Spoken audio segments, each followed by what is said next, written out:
Well, good evening and welcome to the Arbor Hills Nature Preserve in Plano, Texas. Tonight's exercise is a field test of the NITECORE EDC33. I want to thank NITECORE for sending me this light and making the review possible. Well, what we have here is a very compact, light flashlight with some serious punch at the top end. However, it comes with a bit of a caveat. I want to go ahead and get this out of the way because it may affect some people and I do not want to waste people's time. This light has an internal battery. That's one of the contributors to the combination of lightweight, form factor, and peak output. It's not unprecedented. Take, for example, the Eminent LD70, same peak output, 4,000 lumens, very small, very lightweight, but an internal battery. However, for some people, an internal battery is a showstopper. If that's you, I want to respect your time and not waste it. Quite simply, this is not the droid you're looking for. Probably the best thing to do is go ahead, close the video, move along to something else. Also, there is no strobe. If that's a deal breaker, then it's a deal breaker. Again, I don't want to waste your time. Well, we've got that out of the way. 4,000 peak lumens comes from, if you can see it there, a 9-core U-High 20 Max LED.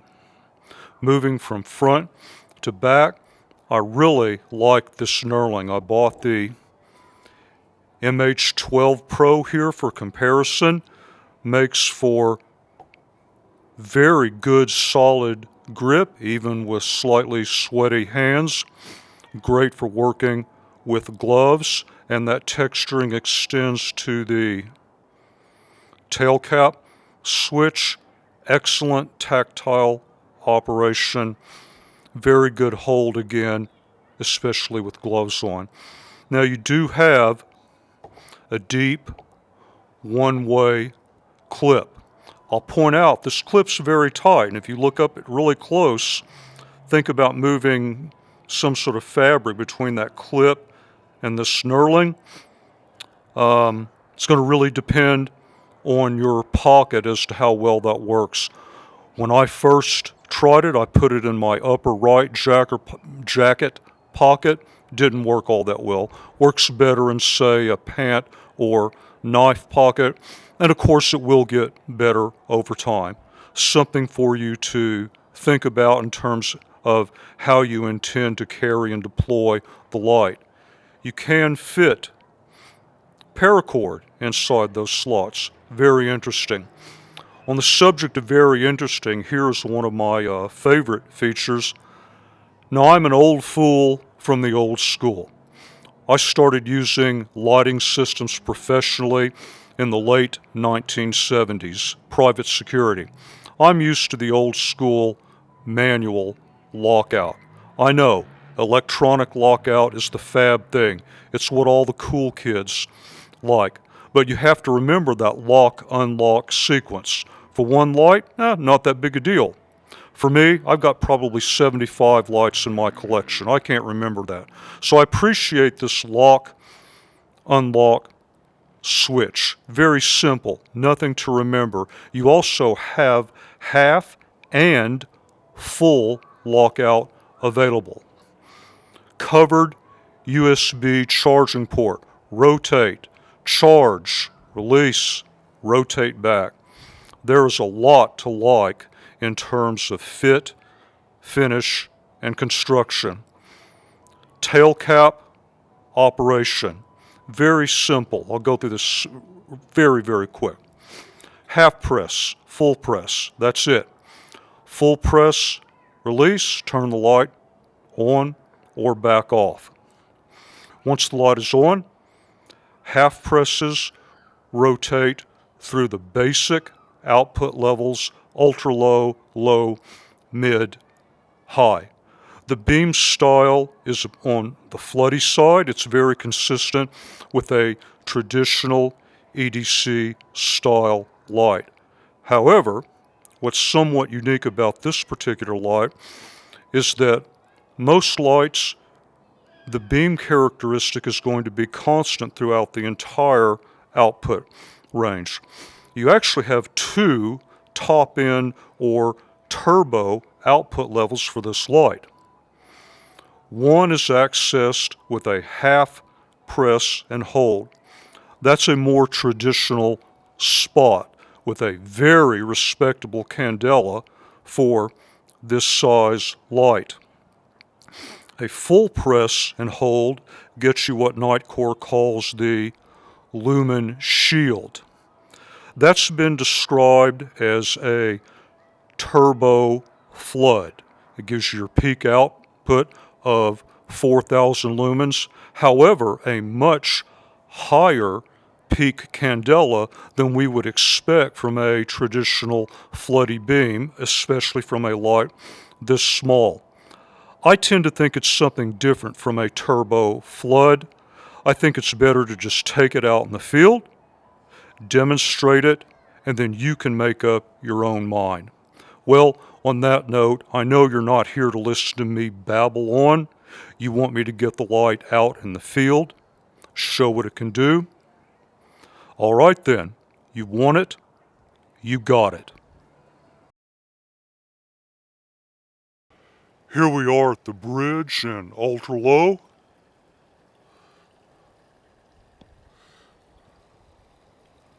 Low.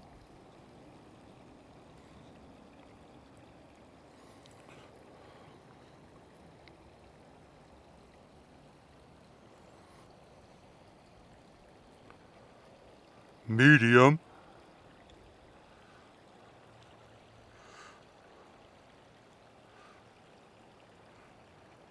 And we've got a good 40 plus yards line of sight back there.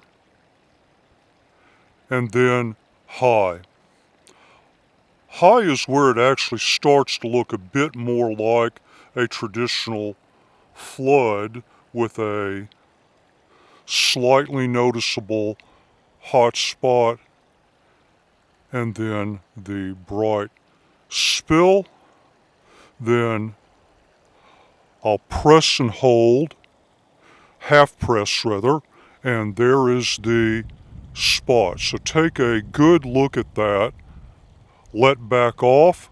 We're going to go to high, then half press and hold, and then now full press and hold. You notice that the hot spot goes way down. Look how bright it is on the periphery.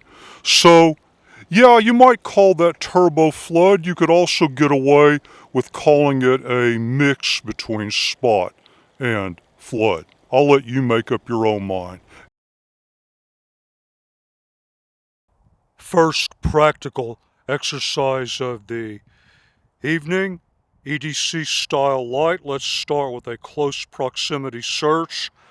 The scenario is your kids were playing out here in the playground earlier, dropped something, now you have to come find it. What's the lowest output level that we can do an effective search, say within 5 to 7 yards? And this is ultra low, doesn't seem to quite be doing it.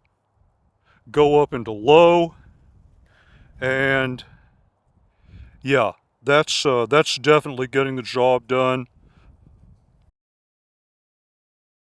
All right, if this is the only light you have, can you follow a groomed path?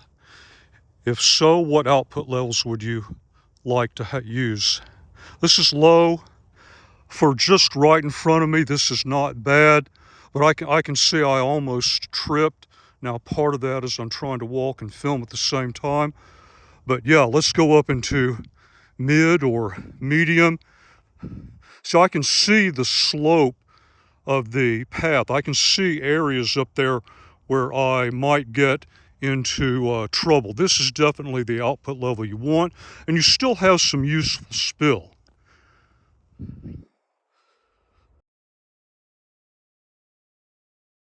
So this is a medium high test. I am standing the furthest back that I ever have in this particular test. Usually I'm standing right next to or just in front of that sign. So I'm guessing 45 plus yards line of sight. And at the lower ends, this impresses me as a bit more of a thrower. So I want to stay right here, go one up to high. Now this is where it all changes. In the past evaluations, I spent most of my time in high and then the turbo spot and the turbo flood or lumen shield, if you will. And so at this point, it impresses me as much more of a floody display. Just look at the side to side, a very, very impressive output here for lighting up a fairly wide area. Although I will point out in the head area of the light, we really are starting to get some heat buildup. This is the turbo spot at a good 110 plus yards. These output levels at the top end are really intended for very, very brief bursts. You are going to get heat. I'm already starting to feel it, and there is the step down. However, at this distance, that's still a very useful amount of light for making downrange identifications. Here goes Lumen Shield. Again, you see something very similar looking back 55 plus yards. You do have a defined hotspot, but you have that brighter peripheral. Let's let this run and then step down. There's the step down. This is another look at turbo spot from the top of the observation tower. I've got some light to my back, but there's a lot of light pollution out in the background from the surrounding city. So I'm out following a path in medium output level, just doing some exploring, looking around over here. Whoa, what's that? What's that?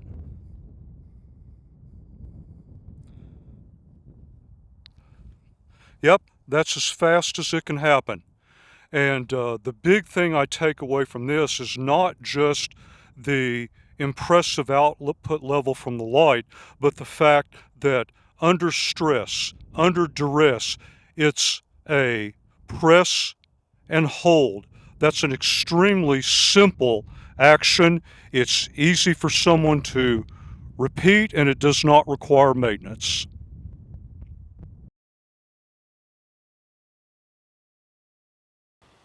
One more time through the outputs from a different vantage point, starting with ultra low, low,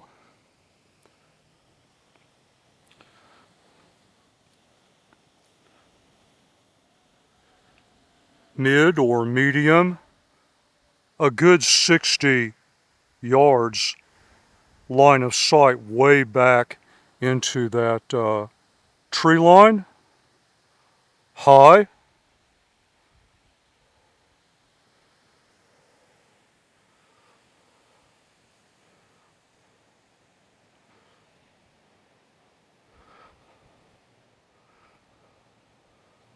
half press and hold. There's our turbo spot. And then, whoa, what's that? What's that? There's the shield.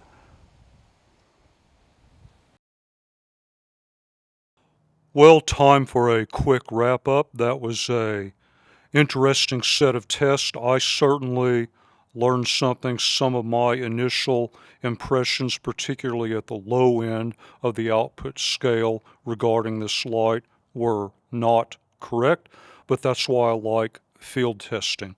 And we can spend some time talking about what the top end turbo flood is. Is it really a flood? Is it a mix of flood and spot? And that's somewhat academic. From a practical perspective, I think it's more important to focus on how does it perform in the field.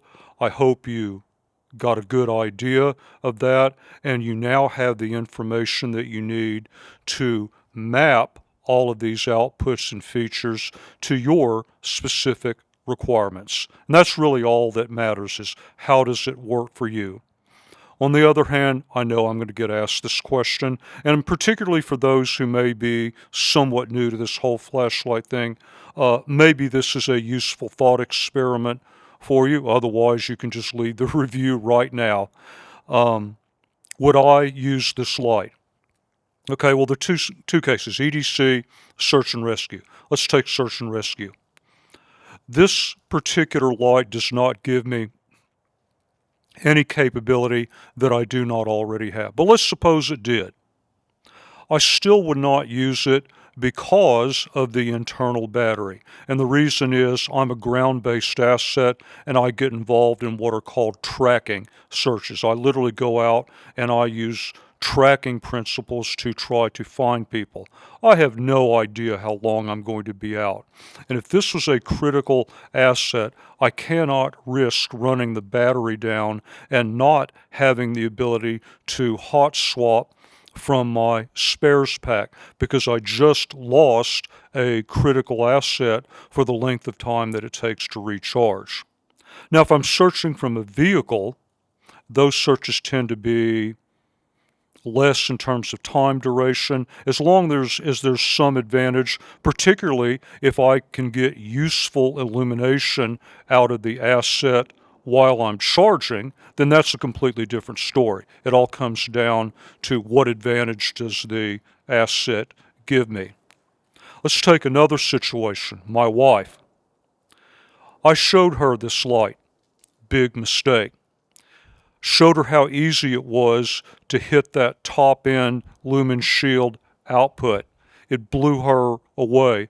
The rest of the output levels are more than anything she would ever need for around the apartment, around the parking lot, around the greenbelt area in back of our apartment, in a parking lot area of a hotel when we're traveling and she's taking the dog out. And from a defensive standpoint, that top-end shield output has a number of benefits, not just how easy it is to get into it, but the fact that it's very fault tolerant. You don't have to aim. If you're in a kinetic, a fluid situation, if you're in a 1-on-2 or a 1-on-3, you don't have to direct something tight all the time. You basically just approximately aim, press and hold, light does its job, you get out of there. Guess what? This is now her EDC. Is she ever going to run this out in a given day or night? No. Might an internal component fail at some point in the future? Years from now? Possibly. But by that time, with the technology curve, she will have long upgraded to something else. So bottom line, this is now my wife's EDC. I'm only allowed to borrow it for product reviews. Oh well, such is life.